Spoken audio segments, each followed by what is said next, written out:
నాయన, అమ్మలారా, నాయనలారా, ఒక చాలా విచిత్రమైన సంఘటన చెబుతాను. అమ్మో, ఊహించడానికి అతీతమైనది. గమ్మత్తుగా ఉంటుంది. ఇది కెమెరాగా కూడా అనిపించవచ్చు మీకు చాలా వరకు. నిజంగే నాయన, నిజంగే.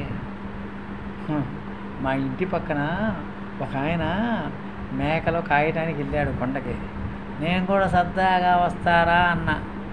కొండ దగ్గరికి వెళ్ళాడు. నేను కూడా ఆయన ఎప్పుడు పడి ఏదో వాటర్ బాటిల్ తీసుకొని వెళ్ళిన తర్వాత నాయన కొండ దగ్గరికి వెళ్ళిన తర్వాత కొండకు పైకి ఎక్కినాయి మేకలు అన్నీ మొత్తం ఎక్కినాయి. బాగానే ఉంది. కొండెక్కి దిగిరాట్లా. ఈ లోపల వీడు కొండెక్కి పోయిండు. మేకలు కాసి ఆయన, నేను కొండెక్కి వెళ్ళిపోతాను, నువ్వు వెళ్ళరా అన్నావు. ఈ లోపల ఏమైంది ఆయనకి, ఇంతలా బొలుసు ముళ్ళు తెగింది నాయన. నడలేకపోతుండ్రు.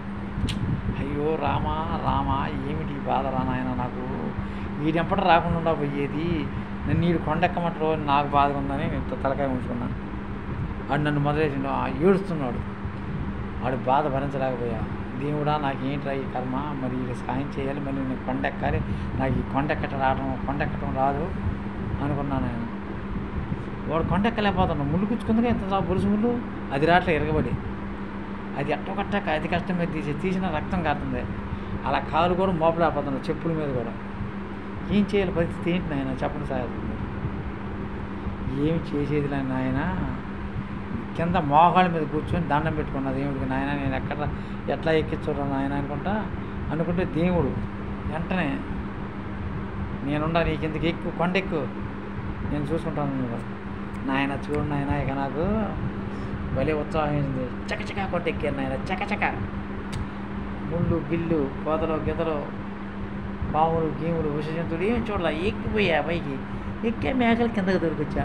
వాడికి అప్పు చెప్పేసా.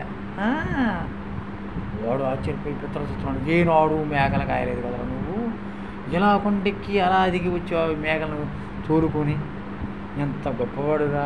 నాదేముందరా బాబు, అంతా దేవుడి లీలరా నాయన, అంతా ఈశ్వరేచ్ఛ నాయన, ఈశ్వరేచ్ఛ. అదిరా, అది